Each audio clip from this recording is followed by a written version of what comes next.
तो आखिरकार फैसले की घड़ी आज आ ही गई।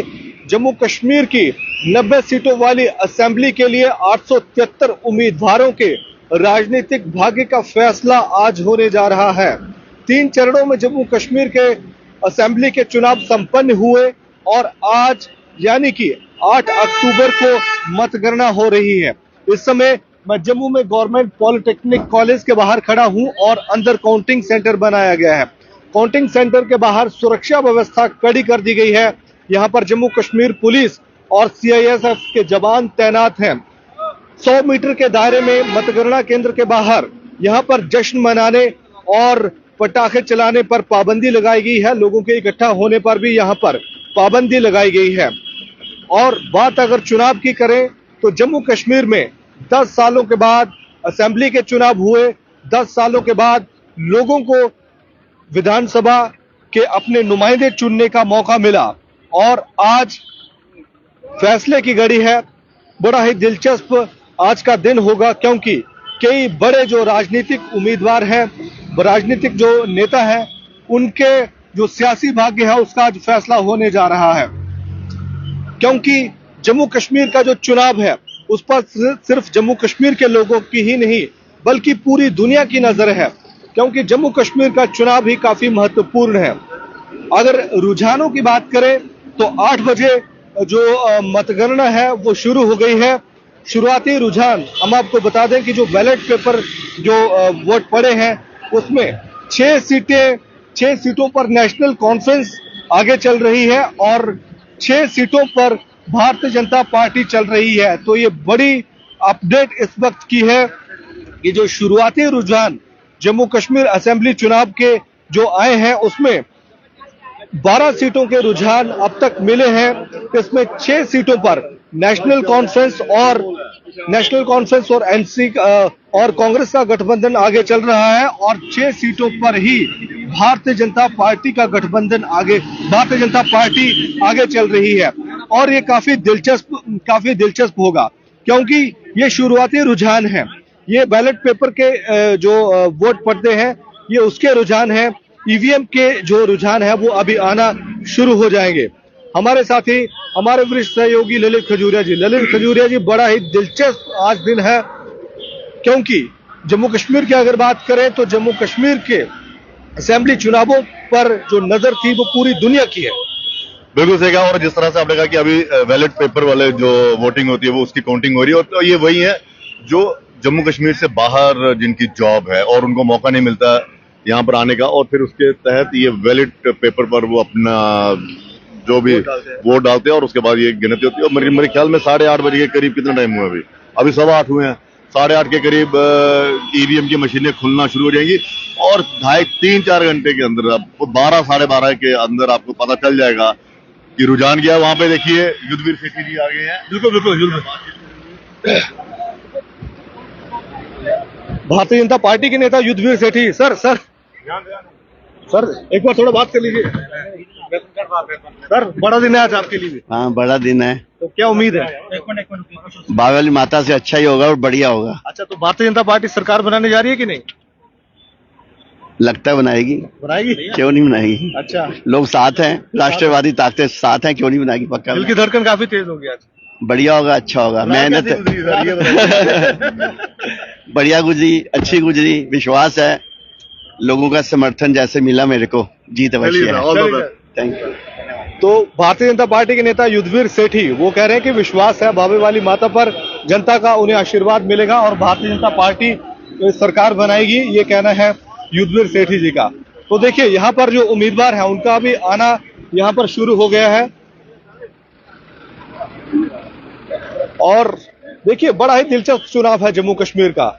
ये कोई आम चुनाव नहीं है क्योंकि जम्मू कश्मीर का चुनाव है और जैसा हम बार बार कह रहे हैं कि इसकी जम्मू कश्मीर पर जो नजर है पूरी दुनिया की है। क्योंकि अभी जो रुझान आ रहा है बैलेट पेपर का, वहां पे भारतीय जनता पार्टी लीड कर रही है और आप देखिए ये बड़ा दिलचस्प मुकाबला है। 20 का उन्होंने अभी किया 10 सीटों पर बीजेपी और 9 सीटों पर नेशनल कॉन्फ्रेंस और एक सीट पर पीडीपी। तो आप सोचिए मुकाबला बड़ा दिलचस्प है। और यहाँ पर जो लड़ाई है जम्मू में वो सीधा भारतीय जनता पार्टी की कांग्रेस और एनसी के साथ है और वहां पर पीडीपी, एनसी और कांग्रेस, पीडीपी और एनसी और कांग्रेस एक साथ, पीडीपी का उनके साथ मुकाबला है। तो सवाल ये है कि आप अभी युद्धवीर सेठी जी कह रहे हैं कि देखिए पता इन्हें भी है कि अकेले दम पर हम सरकार नहीं बना सकते, लेकिन हाँ इतना जरूर है कि ये इतनी प्रार्थना कर रहे होंगे और उम्मीद जता रहे होंगे कि भाई साहब इतना हमें नंबर मिल जाए कि हम नेगोशिएशन कर सकें। बिल्कुल, सियासत में दावे होते हैं और सभी उम्मीदवार, सभी पार्टियां ये दावा करती हैं, जीत के लिए उतरती है ना। कोई तो कहता नहीं कि जनाब मैं यहाँ पे पार्टिसिपेट कर रहा हूँ, मैं हार रहा हूँ इसलिए मैंने पार्टिसिपेट किया, लेकिन जीत का दावा। और दूसरा यही कि आपने जितना भी ये सब कुछ ताम झाम जो था वो हो चुका है और अब ये फैसले की घड़ी है। अब देखना ये है कि क्या जम्मू में भारतीय जनता पार्टी 25 प्लस लेकर चलती है, क्योंकि पिछली बार 25 लेकर आए थे ये 2014 में और अब ये निगाहें 25 प्लस पर है। तो ये देखना क्या ये अपना उसको दोहराती है जो इन्होंने एक कीर्तिमान स्थापित किया था। यहाँ पे कीर्तिमान ही तो था। बिल्कुल, देखिए ललित जी, चुनाव का रिजल्ट तो है ये, वो सभी लोग उनको क्यूरियोसिटी होती है, जानने की इच्छा होती है कि आखिरकार रिजल्ट क्या आएंगे। लेकिन अगर बात करें जम्मू कश्मीर की, तो ये चर्चा भी रही कि बीजेपी को कितनी सीटें आएंगी। पूरा जो राजनीतिक हलकों में जो पत्रकारिता का जो सर्कल है उसमें भी ये बातें होती रही है कि बीजेपी को कितनी सीटें आएंगी। का तो छोड़िए, उन्होंने तो अपना विश्लेषण करना ही करना है। यहाँ पर घर घर पे, गली चौबारे, चौक, सब पर यह था कि बीजेपी कितनी लेगी। बड़ा मुद्दा यह है कि बीजेपी कितनी लेगी, क्योंकि 2014 से पहले जितनी भी पार्टियों की वो थी आपको सीटें मिलती थी वो सबसे ज्यादा कांग्रेस और एनसी को मिलती थी यहाँ से। लेकिन 2014 में उन्होंने इस मिथ्य को जो है वो तोड़ा और जो तिलस बना के रखा था कि हाँ जी भारतीय जनता पार्टी जो है वहां पर इन पर जो टैग लगा था कि सांप्रदायिक पार्टी है, हिंदुओं की पार्टी, यहाँ पे कुछ नहीं होगा इनको। इसी जमाने में तीसरे चौथे नंबर की पार्टी जम्मू कश्मीर में बीजेपी हुआ करती थी। ज्यादा से ज्यादा उन्होंने 11 सीटें ली थी, उससे ज्यादा क्या होगा। लेकिन उस मिथ्य को तोड़ते हुए 2014 में जब केंद्र में परिवर्तन होता है सत्ता का और लोगों में एक उम्मीद जगती है कि प्रधानमंत्री के प्रति कि हाँ कोई तो आया है जो इस तरह की बात कर रहा है, कोई तो आया जो मेरी कॉमन बातें कर रहा है, कोई तो आ रहा है जो सभा में खड़े होकर क्या मालूम आपका चेहरा देखकर कहते हो नरेश जी याद है मैं आपके साथ वहां पे मैंने खाना खाया था। तो ये चीज होती है जो नेताओं को लोगों के करीब लाती है, लोगों में एक विश्वास बढ़ता है। तो ये सारा हुआ। अब उसके बाद जम्मू कश्मीर में जब चुनाव हुए लोगों को लगा कि नहीं, जम्मू में भारतीय जनता पार्टी एक ऐसी पार्टी है जो उन अलगाववादियों के साथ थोड़ा सा वो ले सकती है, क्या कहते हैं, सख्ती से एक्शन ले सकती है। हालांकि कोई भी पार्टी जो है जिसे इलेक्शन कमीशन ऑफ इंडिया ने परमिशन दी है आप उसे इस तरह से नहीं कह सकते। ठीक है, सोच जो डेमोक्रेटिक सिस्टम में आ गया, जो इंडियन डेमोक्रेटिक सिस्टम के तहत चुनाव लड़ रहा है, जिस तरह से भारतीय जनता पार्टी कह रही है कि ये पाकिस्तानी पार्टी है, पाकिस्तानी सपोर्टर है, आतंकियों की ये पार्टी है, ये है फलां है टगा है, वो नहीं है। लेकिन आपने फिर सरकार भी तो उनके साथ बनाई थी। तो ये एक तो वो है, सिर्फ आप कह सकते हैं कि चुनावी एक दूसरे पर छिटाकशी, एक दूसरे पर, क्योंकि मैंने चुनाव लड़ना है, मेरे पास कोई तो मुद्दा होगा। जाहिर सी बात है कि राजनीति में छीटाकशी होती है, आरोप प्रत्यारोप लगाए जाते हैं। आपने बीजेपी की बात की कि मुद्दा ये रहा, फोकस पूरा ये रहा कि बीजेपी को कितनी सीटें मिलेंगी, और दूसरा फोकस कश्मीर घाटी की अगर बात करें तो ये भी रहा कि बीजेपी की बी टीम कौन है। देखिए अब जो चल रहा है वहां पे ये बिल्कुल, एक बार अपडेट बता दीजिए। यहाँ पे मैं देख रहा हूँ वो ये है, देखिए मेरे पास जो आंकड़े सामने आ रहे हैं उसके मुताबिक एनसी पीछे जो गई है, भारतीय जनता पार्टी आगे है और 13 सीटों पर एनसी आगे चल रही है बराबर हो गई और 13 सीटों पर बीजेपी आगे चल रही है शुरुआती रुझानों में। और एक सीट पर पीडीपी है और एक सीट पर अन्य है। कांटे की टक्कर, बिल्कुल फिलहाल तो कांटे की टक्कर लग रही है। ये एम्प्लॉइज हैं, उनके हैं, और आपको मालूम है एम्प्लॉइज में कितना होता है कि हाँ जी जो सरकार हमारे लिए बेहतर कर रही है, एम्प्लॉय कहते हैं चलिए उसी में कर रहे हैं।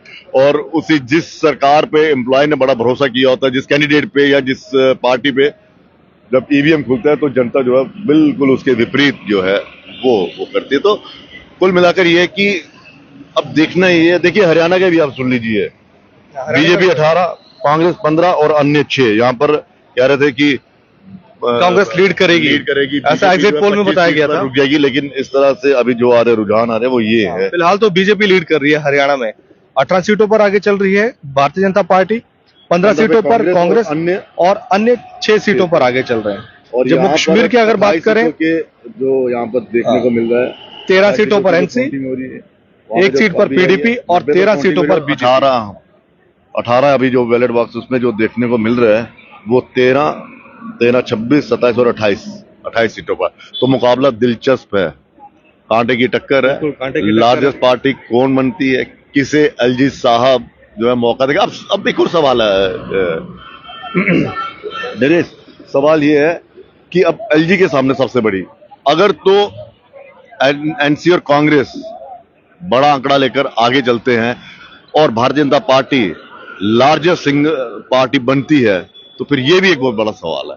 बिल्कुल कि किसे बुलाया जाए, अलायंस को बुलाया जाए या फिर सिंगल लार्जेस्ट पार्टी को बुलाया। बिल्कुल, देखिए बड़ा ही दिलचस्प मुकाबला होगा, क्योंकि मुकाबला जो है इस चीज के लिए भी चल रहा है कि सिंगल लार्जेस्ट पार्टी कौन होगी जम्मू कश्मीर में। ये काफी दिलचस्प रहेगा, गठबंधन रहेगा कांग्रेस और नेशनल कॉन्फ्रेंस का सबसे आगे, या फिर भारतीय जनता पार्टी रहेगी। पीडीपी का क्या हाल होगा, और अन्य जिसमें इंजीनियर रशीद भी आते हैं, जिसमें पीपल कॉन्फ्रेंस के सजाद लोन भी आते हैं, जिसमें गुलाम नबी आज़ाद की पार्टी भी आती है और जम्मू कश्मीर की अपनी पार्टी भी आती है। क्योंकि जम्मू कश्मीर अपनी पार्टी की अगर बात करें तो 2019 के बाद में उसका गठन हुआ एक नई सोच के साथ, एक नए एजेंडे के साथ। उसके बाद जम्मू कश्मीर में गुलाम नबी आज़ाद की पार्टी का भी गठन होता है, डेमोक्रेटिक प्रोग्रेसिव आज़ाद पार्टी का। उसका क्या हाल रहता है इन असेंबली चुनावों में, और जो दूसरे छोटे दल हैं उनका क्या रहता है, क्योंकि कई सारी और छोटी पार्टियां भी यहाँ पर चुनाव लड़ रही हैं। बहुजन समाज पार्टी भी यहाँ पर चुनाव लड़ रही है, कुछ बाहर की जो दूसरी पार्टियां हैं, रीजनल पार्टी हैं, वो भी यहाँ पर इलेक्शन लड़ रही हैं। उनका क्या यहाँ पर रहेगा, तो बड़ा ही दिलचस्प होगा। तो फिलहाल एक बार अपडेट हम आपको फिर से बता देते हैं जाते 28 का आ रहा है अभी, और अभी जैसे जैसे काउंटिंग और बढ़ेगी, वैसे जैसे वक्त बीतता जाएगा, समय बीतता जाएगा, तो वैसे वैसे जो रिजल्ट है वो आपको पता चलता जाएगा। और आपने कहा कि देखिए बुखारी साहब और सजाद लोन, इन पर भारतीय जनता पार्टी की सबसे ज्यादा निगाहें रहेंगी, क्योंकि बुखारी साहब पहले कह चुके हैं मैं केंद्र के साथ हूं। सजाद लोन 2014 में जब सरकार बनी थी तो वहां पर उन्होंने समर्थन दिया था भारतीय जनता पार्टी को, पीडीपी की गठबंधन की सरकार जब। तो ये जो चल रहा है ये बड़ा दिलचस्प होने वाला है। कुछ लोग कह रहे थे खाई हो गई है जम्मू में, कश्मीर में, जम्मू वालों ने जम्मू को चुना, कश्मीर वालों ने एनसी को चुना, जम्मू वालों ने बीजेपी। पहले भी तो यही होता आ रहा है। बिल्कुल, और ये कोई खाई की बात नहीं है कि वहां से, जाहिर सी बात है जम्मू में अगर भारतीय जनता पार्टी ने अपना जनाधार बढ़ाया है तो वहां पर कांग्रेस ने और एनसी ने बढ़ाया है, तो जिसका जनाधार बढ़ेगा वो उसको अपना वोट डालेगा। तो ये कहना कि हाँ जी पहले भी तो ऐसे हुआ करता था। कल मेरी अजय सड़ोत्रा जी से बात हो रही थी, वो कह रहे थे 1996 में हम 4 विधायक जीत कर आए थे, 4, लेकिन जो मिनिस्टर बने वो 8 बने। तो ये एक बहुत वो है। तो अब देखना ये है कि किसकी जीत होती है, कौन सरकार बनाता है, ये सबसे बड़ा हुआ है। चलिए फिलहाल इतना ही, धन्यवाद।